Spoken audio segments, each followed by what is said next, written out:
What Igboland was like before, what it should have become, and what it can still be. The economy of the former Eastern region was planned from ground up by the US consulting firm Arthur D. Little. Zeke brought them and they worked with M.I. Okpara at first, then with Sam Oti and Eloa, who headed the civil service, and later with Louis Philippe Odumegwu Ojukwu, who at the time was the chairman of the Eastern Nigerian Development Corporation, ENDC, and also the chairman of the Eastern Nigerian Commodities Board, ENCB. Louis Philippe also sat as chairman of 15 multinational companies at the time: John Holtz, PZ, Michelin, Costain, Thomas White, Guinness, GB Olivant, etc. He was so rich that he single-handedly funded the establishment of the Lagos Stock Exchange but refused to list his company there for fear of losing control. His photo still hangs proudly on the floor of that exchange as its first chairman. A.D. Little also worked with a coterie of young Eastern Nigerian economists at the time: Pius Okibo, PhD, Northwestern; Okwu I. Okwu, PhD, Cambridge; Chugwu S. Okongwu, PhD, Harvard. These young men in their early 20s worked with Arthur D. Little to plan our economy from scratch. Arthur D. Little recommended the setting up of a university in the East to produce key skills needed to drive economic growth, as most of these skills were not being taught in Ibadan at the time. Zeke sent Dr. Akpabio, M.A. Columbia, who at the time was the East's Minister of Education, on an extended tour to universities in Michigan, New York for collaboration in key fields like medicine, engineering, surveying, and photogrammetry and business administration.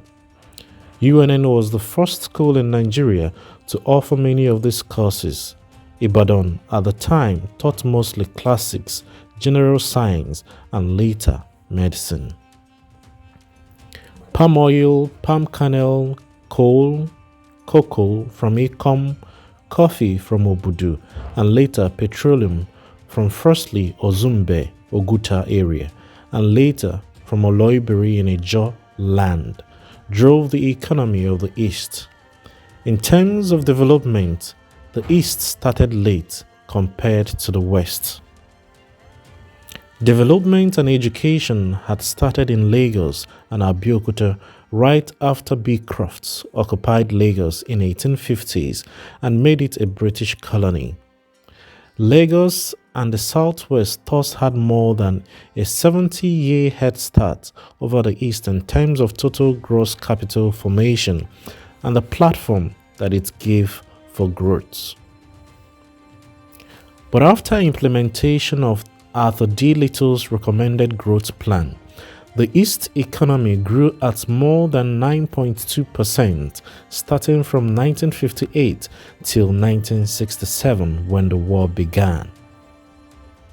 At over 9%, the Eastern region in this period had the fastest growing economy on earth consistently for 9 years and was estimated to equal Western Nigeria by 1978 in terms of total gross capital formation, and then overtake the Western region after that. The Civil War truncated the momentum and the East never recovered after that. Sir L.P.O. Ojukwu brought his industrial influence to bear on the growth plan as he single-handedly pushed for the establishment of not just industrial estates but industrial corridors in the region. An industrial estate is localized. An industrial corridor joins two or more industrial estates to form an industrial conurbation. Industrial estates sprang up across the East: Trans Amadi in Port Harcourt, Aba for light industries, Umuahia for biotechnology. Emene in Enugu for steel and industrial automation, Nkalago, PH and Calabar for cement and building materials, Onitsha as an emporium to drive retail trading, Obudu in Cross River for dairy, holidaying and corporate meetings. Because he was the chairman of 15 multinational companies at the time, he used his influence to compel many of them to buy into the East Industrialization Plan. Okpara also partnered with Israel for the setting up of industrial farms and plantations, seedlings production, extension services, assistance to farmers. So plantations, cashew nuts, palm kernel, cocoa, coffee, timber, etc. sprang up in Ohe, Enugu State, Okigwe, Abia State, Obudu, Otumbenozo, Akamkpa, all in Cross River State, and in various parts of rivers Akwa Ibom, Imo, Abia, etc. Okpara personally delivered some of the seedlings himself by driving behind the truck that did the delivery. Sir Ojukwu pushed for the establishment of 3 major cement plants in the region, Nkalago, Eastern Bulk, and Calabar Cement Factory. Nkalago and Port Harcourt opened before the war started in 1967. Everything for the takeoff of the Calabar Cement Factory was purchased, but the war truncated its takeoff. In 1970, Governor Uzini of the newly created Cross River State opened Calcemco plant to the applause of many. 3 industrial corridors were planned for the east. The Emene and Calago Industrial Corridor was to focus on automobiles, building materials, industrial automation. Kaiser Motors USA at the time, it has since been acquired, had agreed to build a car plant in Emene and a plant for car engines. That corridor was to stretch for almost 100 miles. The second industrial corridor was to stretch between Port Harcourt and Aba. So industrial centers were set up in Trans Amadi and in Aba, and over a 10 to 15 year period, these 2 centers were to be linked by many feeder industries that would be located on the highway joining both cities. Okpara had hoped that over time, the Port Harcourt-Aba Industrial Corridor would follow the old road between Port Harcourt and Enugu and join with the Emene and Calago Industrial Corridor to create a massive industrial conurbation.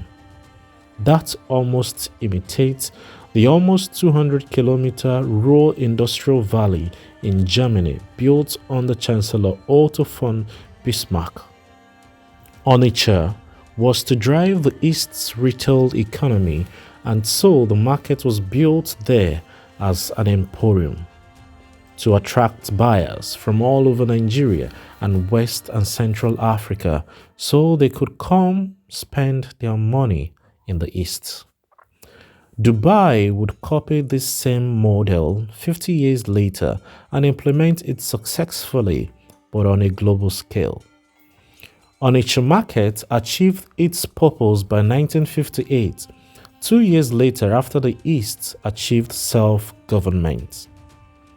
It became the preferred destination for retail and bulk shoppers from over West African and even Cameroon, Gabon and Congo. These gave the Anambra Igbo a head start in retail trading, an advantage that they enjoy till date. All of these development and growth projects were centrally driven by the Eastern Nigerian Development Corporation, ENDC, and the revenues were centrally aggregated into the account of the Eastern Nigeria Commodities Board, ENCB. Both groups were headed by Sir Louis Ojukwu. Funds of development of Eastern Nigeria then came mostly from 3 sources. 1. Local revenues from the export of cocoa, Ikom and Itumbenozo, coffee, Obudu and Arochukwu, timber, Akampa, coal, Enugu Udi, palm oil, Rivers, Imo, Abia, palm kernel, Rivers, Imo, Abia. 2. Direct foreign investment. 3. Loans from Commonwealth Development Corporation (CDC). Umuahia was to midwife the East biotechnology industry, which explains why Golden Guinea Brewery and the Root Crop Research Institute were established there. Obudu, because of its pristine hills and its fresh weather, was to be a holiday resort for many, as well as a primary center for a dairy industry that just started before the war commenced. Obudu Cattle Ranch was the first in a series of investments that got scuttled in Obudu by the war. Lastly, oil was discovered late. Chief Nwodo, Eastern Nigeria's first minister for trade, father to the Dr. Nnia Nwodo, the former Ohaneze chairman, negotiated the first contract with Shell on a 50-50 investment and sharing basis. Virtually all of the East's oil assets were seized by the federal government under Gowon, with no compensation paid till date. The federal government simply inherited the East 50% slot and paid nothing for it. Today, everyone profits from it. Most of the catalytic cracking and downward refineries that NNPC would later build were in the plans that the Eastern Regional Government had for the region. Today, some of those plants are located in faraway Kaduna, and no mention is ever made of the East. Every Nigerian today depends on that oil to survive, including states that claim that they can survive from internally generated revenues. I believe that rather than whine every day, we Igbos should sit down and learn our history. Take a look at the growth plan that got scuttled in 1967 and see how we can work together to pick up the pieces and build again from scratch. It is not late. Taa bụ gboo by Nnamdi Ezeji.